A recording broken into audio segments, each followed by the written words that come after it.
twilight of a serene evening, a philosopher and a Zen master crossed paths. So began the chance meeting of two minds from different worlds. One was Friedrich Nietzsche, the philosopher, known far and wide for his belief in the power of the human will. He taught that man's potential was infinite, and that the only true obstacle was within oneself.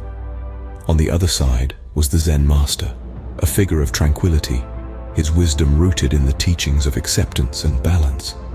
His philosophy was not a quest for power, but a journey towards understanding, a pursuit of harmony between the self and the universe.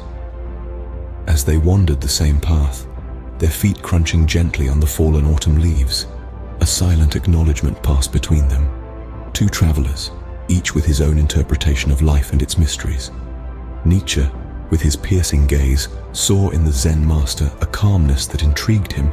His curiosity piqued. He decided to engage the Zen master in conversation.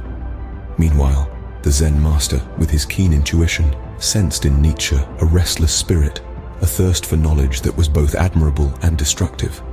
He saw in Nietzsche not an adversary, but a fellow seeker of truth, albeit one who was walking a different path. Their eyes met, and in that moment, there was a silent understanding, a mutual respect that transcended their differing philosophies. Nietzsche, with his fiery passion, represented the storm, the relentless human will that sought to conquer the world. The Zen master, with his serene demeanor, was the calm after the storm, a symbol of peace and acceptance that aimed to understand the world rather than conquer it. The air was thick with anticipation as Nietzsche broke the silence. "Master, I believe in the power of human will.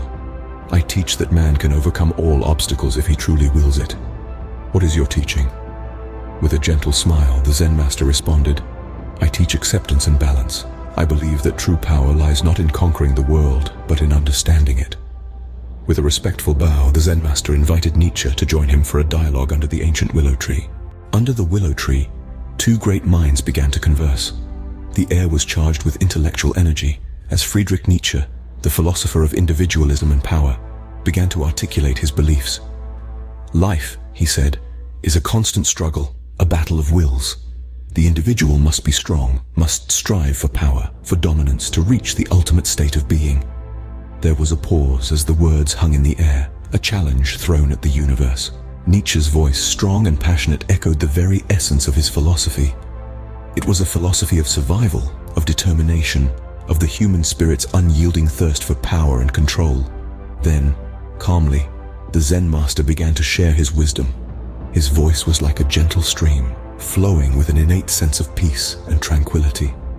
"Life," he said, "is like a river. It is unpredictable, full of twists and turns, and we must learn to flow with it. We must find peace within ourselves, accept our imperfections, and realize that the true strength lies not in dominance, but in acceptance." His words were a stark contrast to Nietzsche's fiery rhetoric. They spoke of serenity, acceptance, and the power of inner peace. It was a philosophy not of struggle and dominance, but of harmony and balance. It was a philosophy that saw strength not in power, but in acceptance, not in control, but in letting go. The conversation was a clash of philosophies, a confrontation of ideologies. Nietzsche's philosophy, rooted in the belief of the individual's power, stood in stark contrast to the Zen master's teachings of inner peace and acceptance. Yet, despite their differences, there was a deep respect between them, an understanding that each held a piece of the truth. As the moonlight filtered through the leaves, the Zen master proposed a challenge to Nietzsche, a challenge that would test their philosophies, a challenge that would bring them closer to the truth, a challenge that would set the stage for the next chapter of their enlightening discourse. A challenge was set, a test to prove whose philosophy held more truth. A silent agreement hung in the air between the Zen master and Friedrich Nietzsche, the philosopher of will and individualism. The Zen master, as calm and tranquil as a placid lake, presented a series of challenges, not just to test Nietzsche's philosophy, but to shed light on the wisdom he had gathered over the years. The first challenge was a puzzle, a seemingly simple task that required both patience and understanding. Nietzsche, with his fervor and determination, dove right in. He struggled, he faltered, But he did not give up. The Zen master watched in silence, his face an unreadable mask. When Nietzsche finally solved the puzzle, he looked up, expecting a nod of approval. But the Zen master merely smiled, a twinkle in his eyes, and said, "The puzzle is not the challenge, Nietzsche. It is your reaction to it." This puzzled Nietzsche. He pondered over the Zen master's words, his brow furrowed in thought. And that's when it clicked. The Zen master was teaching him the importance of balance. Nietzsche's philosophy emphasized the power of will and individualism, but he was now learning the value of inner peace and acceptance.